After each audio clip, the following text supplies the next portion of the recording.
Join us to get exclusive and rare access to some of the industry's best leaders.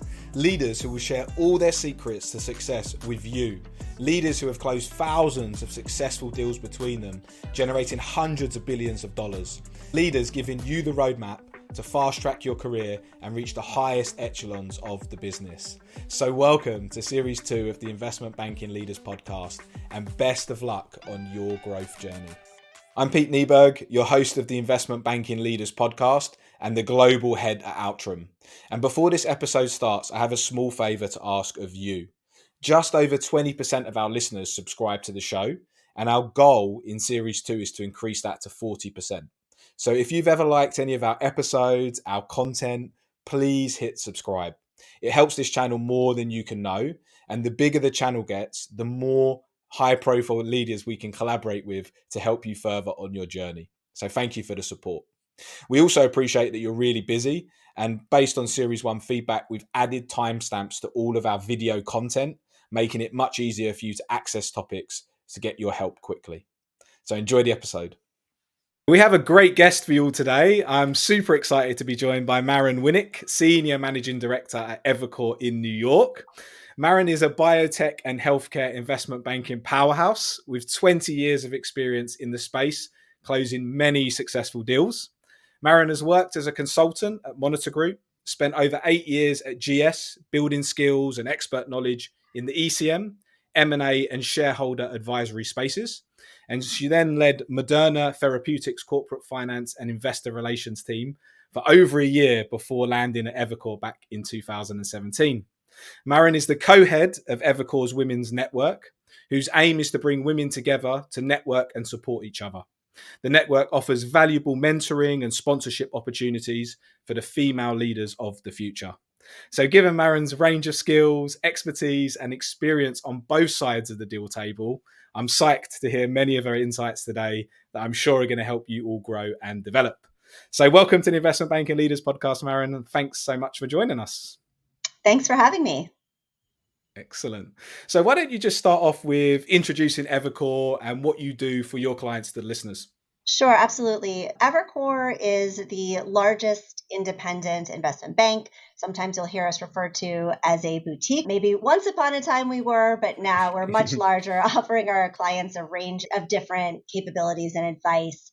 I work within our advisory group. So on the investment banking side, I'm in the healthcare group, leading our biotech business. We help our clients with a range of, frankly, capital formation topics. So anything from raising capital privately, publicly, partnering, and also on the M&A side. Evercore's roots were really started in M&A, and we've added these capabilities over time. And so it really is a wonderful place to work because we still have that small entrepreneurial feel, but we really do offer all the capabilities of a bulge bracket. That's great. Thanks so much for sharing. And I know some of the listeners will know Evercore, but that's a great introduction. And I always like to start the podcast episodes with, how did you end up in investment banking? Yeah, so actually, I was a career switcher. So I went to Columbia Business School. You mentioned at the beginning that I'd been a consultant. I actually really liked client service. I liked being a consultant. I thought I was going to go back. But I went to business school in large part because I found myself in a position where I'm advising clients on a range of finance topics. I hadn't even taken an econ class at Dartmouth. So I just felt like I didn't have the right toolkit. So I went to Columbia in large part because it's a true corporate finance focused business school. And so if you had asked me at the beginning of business school, what are you going to do for your summer? And by the way, I had no idea that when you got to business school, you immediately had to decide what you're going to do for the summer, and recruiting started on day 2. So I was totally unprepared for that. But what I would have said is I'm likely to go back to consulting, likely to go back to Monitor. I know that I want to do something in finance for the summer. I'm not sure what that is, but I know I don't want to be an investment banker. And the reason I said that was because I had seen a lot of my friends as analysts, and I saw the lifestyle that they had, and I thought that's just not for me. But the wonderful thing about business school is you get to know people in a different way that actually sat in that seat. Great professors. My corporate finance professor had said to me, why don't you do it? Like, what's wrong with you? You're so good at corporate finance. You're going to like it. It's like consulting. It's just in a different way. And so I ended up joining the banking recruiting process late. And fortunately, I ended up at Goldman and really just enjoyed it despite the sort of crazy hours. Amazing. Well, a great story. Accidental to start with, but Exactly. hey, still here now. So I And I love that. left and came back. So I don't know what that says about me, but yes. Yeah, definitely. And before we get into the meat of the discussion, then why don't you just tell the listeners one thing about you that they can't find anywhere, something unknown or unexpected? Sure. I think one thing that surprises people that work with me is I'm actually a natural introvert and I'm a learned extrovert, meaning 20 years ago, the idea of presenting to a board would have absolutely terrified me. And frankly, sitting here and doing a podcast with you, no way. So it was something that I definitely learned over time. And it's something that is quite important to client service. I love that. And I'm going to push you a little bit harder now, then, because I'm sure we have similar characters listening today who are maybe a bit introverted. What advice could you give them, or what tips for them to learn those extrovert skills or the skills they need to sharpen those client meetings and internal situations? Sure, I'll address it in two parts. So the first part, just in terms of, I think sometimes people that tend to be more introverted, you just get nervous when you're in situations where you're standing up in front of a group. And I think what I've learned over time is, frankly, your clients are just people. And there's a lot that you're going to know, even if you're at an analyst or associate level, you're going to know more about corporate finance than even that CEO that's 30, 40 years, in some cases, your senior. And so knowing that they don't know everything, that you know a lot more about certain things, so you can find confidence in that. In terms of presenting, I'm actually fortunate. My husband is a wonderful public speaker. I think his favorite place to be is just standing up in front of a, he'd never admit it, but it's standing up in front of a group. And I actually would watch the way that he prepared. And he spent a lot of time thinking about the word choice and the cadence. So when he speaks, he has this cadence to it. And so I asked him for tips over time. And one pointer he gave me that I use to this day is oftentimes you hear people use filler words, likes, and it takes away from the gravitas of what you're putting forward. So his advice to me was listen for silence, which is sort of an interesting tip in that, wait, I'm not supposed to fill the silence. But if you listen for silence, one, it helps you slow down. Two, it prevents the ums. So every time you might think of putting in a filler word, if you're listening for pauses, you're just going to leave space. And when you leave space, it definitely gives a different cadence and you're able to be more of a storyteller. That's great. Well, what great advice. So I think we've kicked it off strong. So for those that maybe need that push to be a bit more extroverted, lean into what you know, have the confidence to share what you know, because you do know some great things that could help the clients and I'm sure your colleagues as well. And look at those that are doing it well, build on what they're doing and be careful for the filler words. I'm sure that will be a good tip for us today. Across your career, I mentioned it a bit at the start and you mentioned it as well. You've sat in quite a few different seats. So having done that, how has this helped you build a successful career? When I look back at my career, I think what I was doing was actually gap filling. I mentioned I went back to business school because I felt I loved my job, but I didn't necessarily have the schooling to support what I was doing.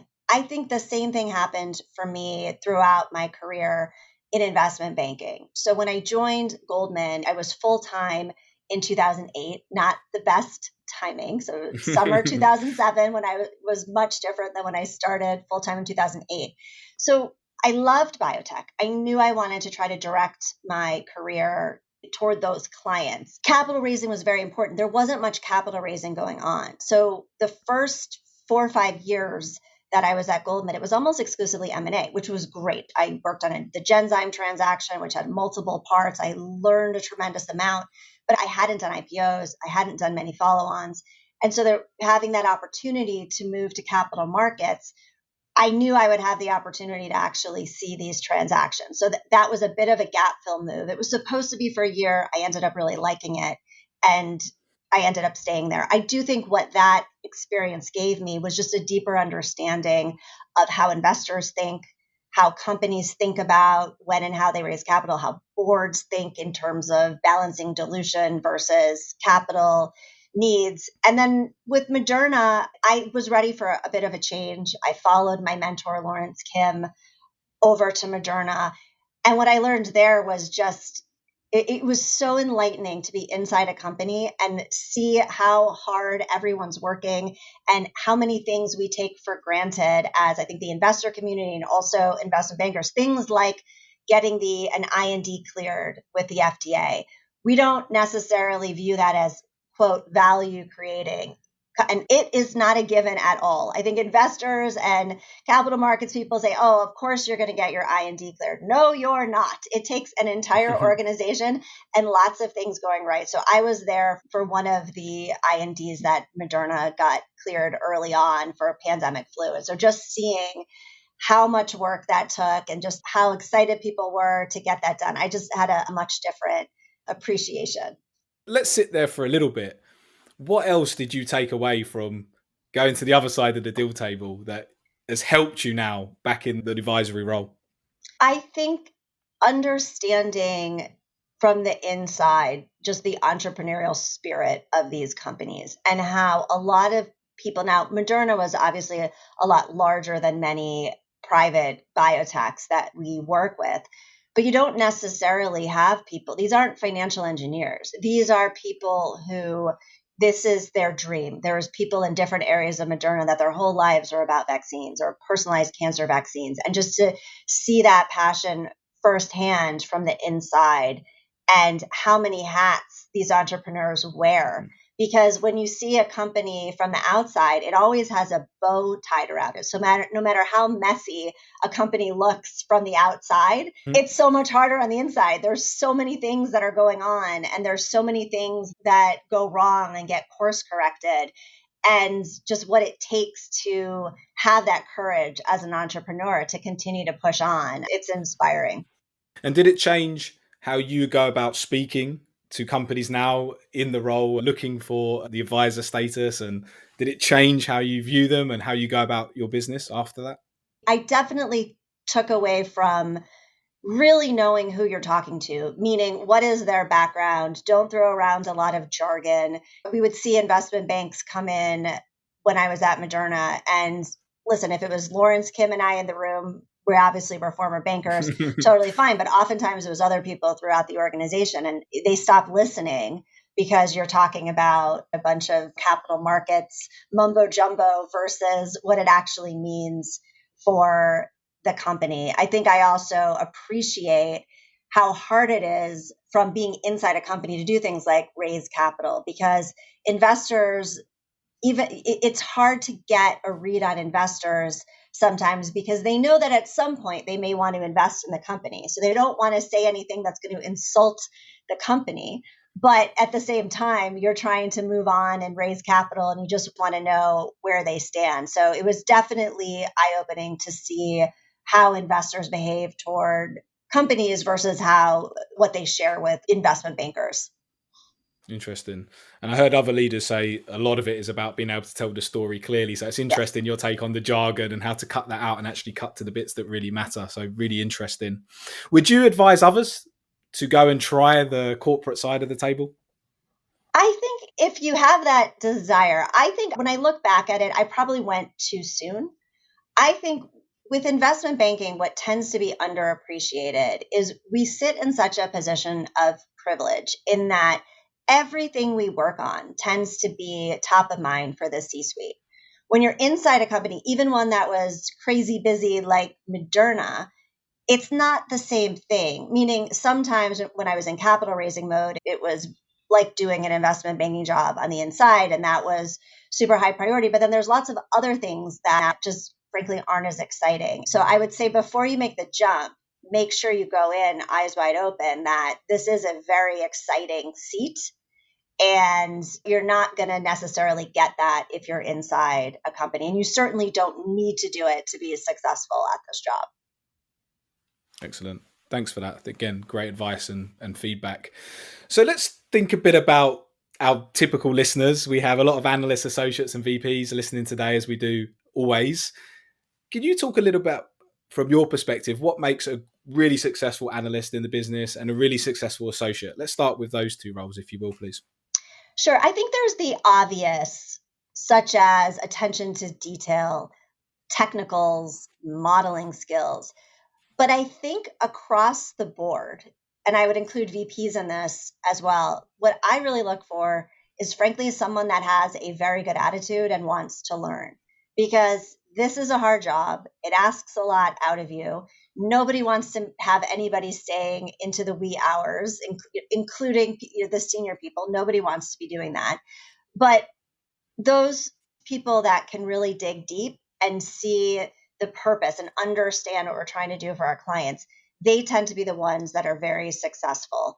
I also think down to the analyst level, being proactive, meaning don't just wait around for your associate or your VP or your MD to ask you to do something. If you see news that comes out about your clients or something that could be relevant to them, flagging it for the team to say, hey, I just saw this deal print. It could be relevant to X, Y, and Z. Should we talk to them?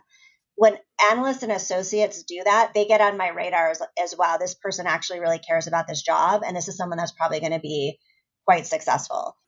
Love the proactivity and thinking a few steps ahead has come up quite a bit. Digging deep, willingness to learn, obviously great skills and great outlooks to have. You started mentioning a bit on the VP side, and obviously they're the closest to stepping into the MD role. We hear quite often it's a very tough transition. So talk to me a bit about what you recommend for VPs to prepare themselves to become a really successful MD. Sure. At the VP level, I think sometimes VPs don't realize that you can make important client relationships even at the VP level. So if I look at some of my early wins coming to Evercore, these were relationships that I made when I was at the end of my associate years or junior VP years, getting to know the head of finance for a division or the number two to the CFO. Those people move on, they grow up too. And then they end up in decision making positions. So, really finding ways to connect at a similar level to you within these organizations. And frankly, it helps Evercore, whatever bank you're at, because you're just deepening relationships within the organization. And again, people move. And I also think with the VPs, what becomes really important is starting to see around corners. And what I mean by that is rather than coming back to the MD and saying, hey, we ran this analysis, it doesn't work. Okay, well, what is your suggestion? What do you think we should be doing differently? Or if a client asks a question, anticipating what's that next question going to be so we can proactively address it without having them come to us. I look for VPs that the second that I'm thinking about something that we need to do, I notice there's already an email in my inbox or they've already flagged it. You always hear that you get promoted when you're always doing the next job. And I think that's true in investment banking. So you have to keep trying to step into that next role. And that's the best way you prepare yourself. Play up to the role above. Again, yeah, heard that before. It makes a lot of sense. Building relationships, you went there quite quickly, build them at your level at associate and bring them through. Any advice or tactics you use to build long-term meaningful relationships in your career? Yes, I think looking back, sometimes you forget you have networks in different ways, meaning sometimes there's 2 degrees of separation between you and someone very important. I have people I went to business school now that I haven't talked to in a long time. I'm like, oh, wait a second, they're on this board or they're on a board with someone that I need help with. And so really, and we have LinkedIn. I mean, we didn't have LinkedIn in the way we have it now when I was starting out, but you can really work those relationships. I've helped people, make connections through my network as well. So I think that can be very helpful. I also think just finding ways to connect with your clients on a more personal level. So over time, I count a lot of my clients as friends. I think that as you get more senior, you oftentimes hear about how CEOs, sometimes they feel quite lonely. I think the same can be true when you're a partner in an investment bank, particularly as a female, right? So some of my female CEO colleagues, they're friends of mine now. And so we connect in a different way. But really what I think about when building relationships is you're working toward being that trusted advisor, that person where something goes wrong or a CEO needs to make an important strategic decision and they think about who do I trust? And I want that to be me. And so I can't be that for every client, but it's starting to read people over time and say, this is someone that I can really develop that relationship with, because it's never going to be universal. You're never going to be able to do that with everyone. And it's recognizing that and saying that's okay. It's okay if I only am going to have a financing relationship with this client. This client over here, this is the one where we could have that longer term M&A relationship. And I map my clients in that way. I love that. What a really interesting take, and to map and understand where you can add most value and where the relationship is its strongest. Personal level, being that, looking in your network for the second degree contacts and building on that. So I think some great advice again. And one of the other things that you said before that was about the demands, working hard, and sometimes you have to work late. And we know that that's the reality of investment banking. But what advice would you give to be successful in such a demanding environment? Make sure that you actually enjoy what you're doing. Sometimes I tend to do a lot with the summer associates, just given I came into banking as an associate, but I always tell the summer associates, this is a two-way interview.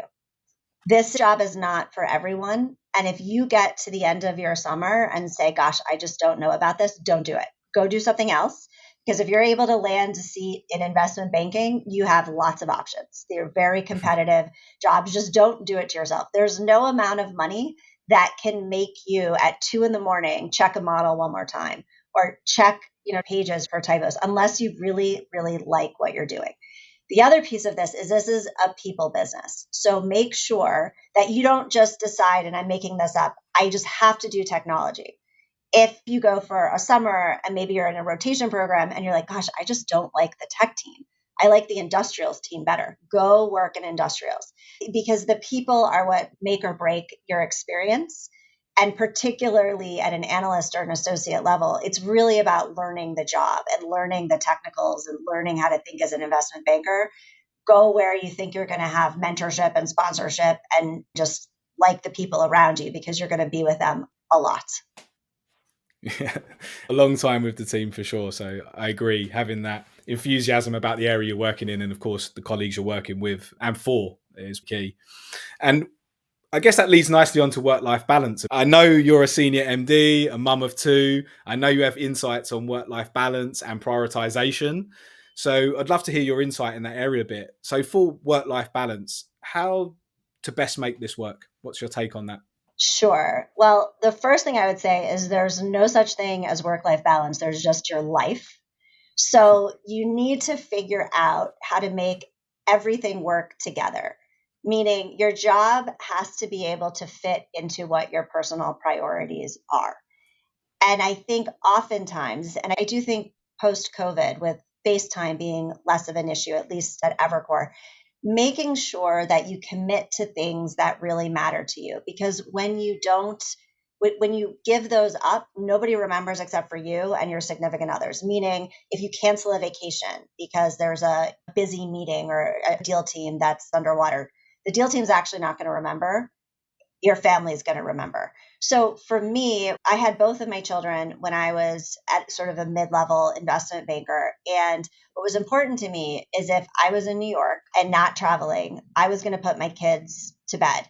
Now, what that meant is I had to leave the office by 6:30. And I was very stressed out about that, because I felt there's going to be so many people that are still working, and I'm going to be walking out, and are people going to think that I'm less serious about this job? But the truth is, all I was asking for was 90 minutes. I lived close to the office, which helped. I'd be home by 6:45. They would be in bed and asleep by 8.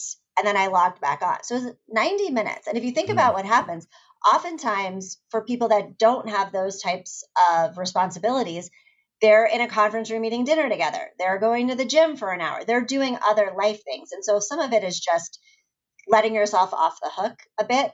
And it's not just about kids. If you are on a hockey team and every Thursday night you want to go do that, go do it. For the most part, if you just communicate what's important to you and still get your work done, I think people find that nobody wants to just work. Everybody wants to have a bit of that separation, and they'll make it happen. It's just a matter of communicating, because sometimes if you have that hockey team and you just disappear and there's a lot going on and nobody knows where you are, then people are like, why didn't that person respond? But if they're like, oh, no, he or she has this hockey game that they play every Thursday night, it's like, oh, that's cool. Great. We'll talk to them at 8:30 or whenever it is that they're done. I love that. So maybe not taking on that it's how it looks, but speaking up and making Right. sure it's being communicated clearly. And do you feel there's more that leaders should be doing in that area to make it easier for team members to prioritize the stuff that's important? I wish that my colleagues would communicate more when they are making choices to do things for themselves, because they are doing it. They are, you just because they're traveling a lot or you don't see them as much or you don't necessarily expect them to be in the office. I think if people understood that everybody has the things that they want to do outside of the office, I think if that was communicated more, I think it makes it easier for people to speak up. Great advice. So lots of listeners here, I think, can take something away from that and take ownership of speaking up and communicating clearly. I wanted to talk a little bit about the network. I know I mentioned it at the top, co-head of Evercore's Women's Network. So could you share a bit about the network and what it does and why it's important? Sure. So, our women's network is focused on really bringing together women across the entire investment bank. So, not just advisory, but also we have private wealth, we have capital raising groups, we have sales and trading and research. So, really, an opportunity to bring women together to interact and mentor each other. We always try to have a professional development bend on anything that we do, because as a network, if you're asking someone to take an hour out of their day to attend a panel or a speaker, you want to make sure that they're taking something away. And really our mission is frankly to get more senior women promoted. And we do that by retaining the women that we have, making sure that they're on a strong trajectory and making sure that our allies, so we do have an allies network as well. So the men that also support the women on their journey are also engaged. We bring senior leadership in to do various events. We also have set up mentoring and sponsorship programs. We also have a mothers network. So really just whatever, it's member driven, whatever the members need. Women's History Month is in March. We will have our fourth annual women's conference, which is we spend a day and a half together on various topics and bringing in senior leadership. But really it's about, at the end of the day, it's about how do we get more women promoted. Love that. Great initiative. And I know it's growing and there's been a lot of development there. So congrats to you and the team and keep going. I hope it makes a big difference. And obviously that's key, as you said, to bring in more aspiring female leaders into those senior positions. What else do you feel could be done in general within investment banking to help build more females into leadership positions? I think that we tend to lose women at, call it that VP level. It oftentimes correlates to when you have changes in life, whether it's getting married, having children, and your priorities change. And I think that we as leaders could do a better job helping. And frankly, it's not, this also applies to men in dual income families, but Mm-hmm. making sure that we're supporting women when they're in that transition. What if they've been out on parental leave and they're coming back in, understanding that this is a marathon, not a sprint. And it's okay to take the time off to be with your family. It's okay to leave the office and log back in later at night. And that 1 year where you might feel like nothing's working. So you're not doing as well at work, you're not doing well at home, helping women say, it's okay. This is a finite period of time. Because candidly, I almost tapped out when I had my son. And, I think part of the reason I made the decision to go to Moderna was that now I had two children and I thought maybe it would be a bit better. I'm so glad I came back to banking. And I think the advice that I would give myself is just give yourself a break. This is okay. I mean, you're talking about a very finite period of time in your career. And if you like what you're doing, you just have to stick with it and it all sorts out over time. That's great. And thanks for being so candid and really sharing that experience. I think that helps. And do you feel that there's more things banks and senior leaders can do to help recapture the talent that's maybe lost at that VP level due to family commitments? I know, there's some Wall Street firms do returnship programs. I think they're a great idea. I think there's a lot of talent out there that would be great to come back. We don't do that yet at Evercore. It's something I'd like to see us do over time because I do think that's a very important pool of talent. But I think that sponsorship is so important. So some of my most important sponsors throughout my career, they were all men and they just invested in me. I still have male sponsors here that have really made my career. And I think we need more of that, frankly, to kind of get women moving up the ranks and even coming back. And do you have advice for male leaders listening on how to be better in that area, or how to build more sponsorship of aspiring female leaders into their work, into their business? Sure. I think just taking the time to engage with women, particularly at that VP and early MD level, and the ones that are doing great work for you, you want to just invest in them and you want to make sure that you're putting them in positions to be successful. What I mean by that is making sure they're getting speaking roles at meetings, making sure that if now they're supposed to be developing their own client relationships, what I tend to do with our young MDs or senior VPs, if they're taking on new client relationship responsibilities, sometimes I'll kick open the door for them, meaning I'll get the introduction, I'll go with them to a meeting and then let them take it on.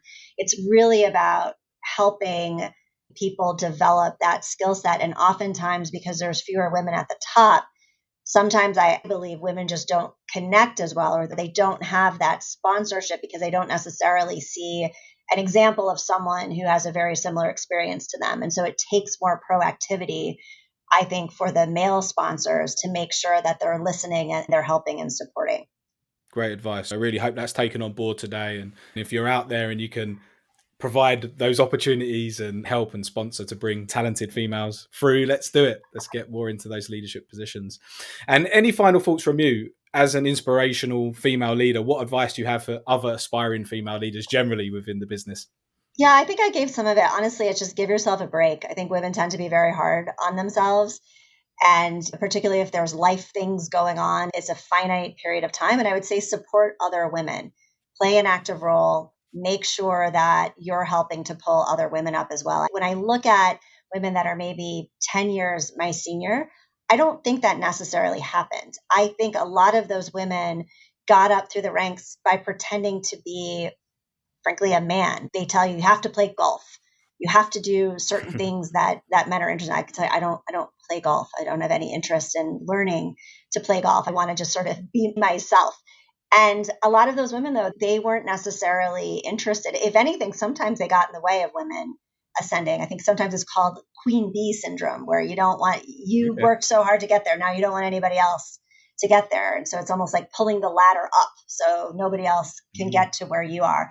I think that's really changed. I really think my generation of women, I don't want my daughter to be in a world where gender equals diversity. I mean, that's crazy. Women are more than 50% of the population, and we're such a small percentage across any major sector. We're just a very small part of the population. And the only way we change that is by helping one another. Love that. And I want to talk, I guess, a bit about networking in that case then, because we talked about the women's network and we talked about for a VP and below really to the importance of that. So can you share a bit more about how you network effectively to build the relationships that you need? Sure. So I think it starts internally. So I like to see when analysts, associates, VPs, they actually take the time to get on my calendar if they've never worked with me before or they're new. Just get 10 minutes with me, introduce yourself, tell me what you're doing on the team so that you're on my radar. Same goes for getting to know people outside of your group, because oftentimes what happens when you go through promotion processes in any investment bank, a lot of times it's great if your group loves you, but the way you get promoted is if other people have heard about you.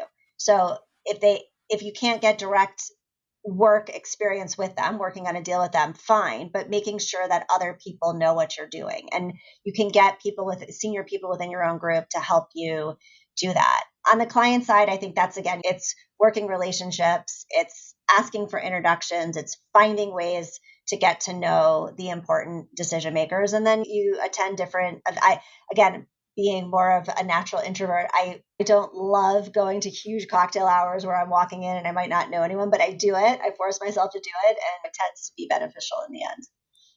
And are there certain events that you recommend? I don't have any certain events that I would say are must go to, but whatever kind of works for your sector or what it is that you're interested in. Excellent. So a couple of questions around culture that we didn't quite get to. The investment banking industry doesn't always get the best reputation for recognizing team success as well and team recognition. So I wanted you to share a bit about what you've seen in the industry and how do you recognize team success as well? Yeah, so one of the major differences I found at Evercore is Evercore actually really does celebrate success. A lot of banks tend to prosecute losses and ignore successes. So every time a deal is announced at Evercore, an internal email goes out that describes the deal, lists everybody that was involved, thanks people that were peripherally involved, and then you get a wave of, oh, congratulations from John Weinberg, our CEO, will respond to every single one of them and congratulate the team. So I do think that's nice for people to see that senior leadership is seeing what they're doing and is grateful for it. So I do think that's a great element of culture at Evercore. That is, that did not happen at Goldman. Maybe it happens now. I doubt it, but it was a little bit different. I do think we try to, versus when I was an associate, we do try to make life a little bit easier and make sure people are getting out of the office. So we do have protected Saturday policies. Now, they can't always be protected if there's something that pops up, but we track it and we track who's been working really hard for the entire weekend and try to make sure that they're rotated off of very demanding teams if they've been overwhelmed by some of that work pressure. I think that at the end of the day, the culture is set by the people that are in the group. So I think you probably would get people would describe cultures very differently across the industry groups, even at Evercore. So we have this shared sort of entrepreneurial spirit. We celebrate successes, but the way that we work probably differs. And honestly, it comes back to who do you work with? Now, I have some big meetings on Monday, which I typically don't do. I don't like scheduling meetings on Monday. Why? Because then oftentimes that means that people are going to be working over the weekend. I also don't like to be reviewing materials for the entire day on Saturday and Sunday. So I try to manage things so that we're managing to a Friday and then picking up again on Monday, maybe a little bit on Sunday. But that's me personally, what I try to do. And I think that the teams appreciate that. But again, that's specific to the individuals that you work with. I think you're spot on. The leader plays a big part in that, and how they set the tone and the pace has a huge effect all the way down the chain. I was also just going to add, just on that, what I care about a lot is the experience of everyone on the team and everyone contributing. And you see it in upward reviews, right? So you see it if you're not providing that guidance and mentorship, or if the team is just getting crushed, or the VP is crushing the analysts and associates all the time, they're not going to get good upward reviews. What I'm really proud of in my team is I get strong upward reviews. I care a lot about them. I work really hard to make sure that the team's in a good working environment. But all my MDs get exceptional upward reviews too. And that sets the tone for the culture. Because if you come from a place of, we get it, we're all working really hard, and sometimes it's going to be terrible, but we're going to link arms and we succeed and fail together, and we're all part of this shared vision. That to me is what culture is all about. Well, I definitely feel your passion coming through there, and the team spirit must be high in your team. So that's great to hear. And the memo itself that you mentioned must be really inspirational to see the work that you've gone in, the why behind the work that you've gone in, being celebrated by everyone and the seniors as well. And time off, I think, if you can obviously help with the demands, as we mentioned, it must be a big win as well. Have you seen the culture change post-COVID? So there are two things.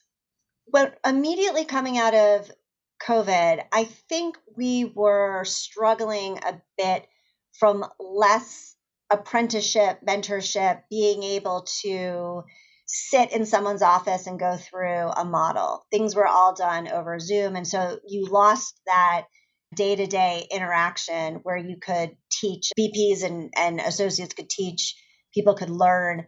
We lost some of that, but coming back to the office, I think has been great. And we're seeing a pickup and improvement in some of those basic technical skills that maybe junior bankers were lacking a bit during COVID.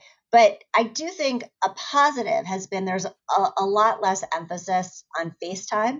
I think it's a lot easier for people to go do those things that I talked about, go do those things that you care about, because if you leave and then you log back on, oftentimes meetings aren't necessarily in the office at 8 p.m. They would be over Zoom anyway. So it's a lot easier to fit your life into your day versus just being stuck at the office. I mean, my entire associate career at Goldman, there were periods of time where I think I went 2 months when I had only one day off, including the weekends. Wow. And that was just sitting in the office. You weren't at home logging on. I mean, you were physically in the office, and that felt a bit like a prison. So I think we're less prison like now because you can actually do things from the comfort of your home.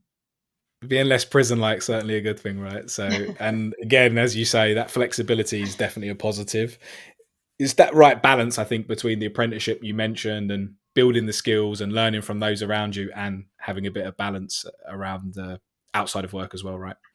So we're rattling through this. I've taken a lot of notes. We've come a long way already in the episode, and it's time to start looking back, I think. So if you went back to yourself on your first day, first week in investment banking, what would be the piece of advice that you'd give yourself? I would tell myself that I needed to relax and that this is a marathon, not a sprint. And you can't judge your career in the short term. You have to think about your career in the long term.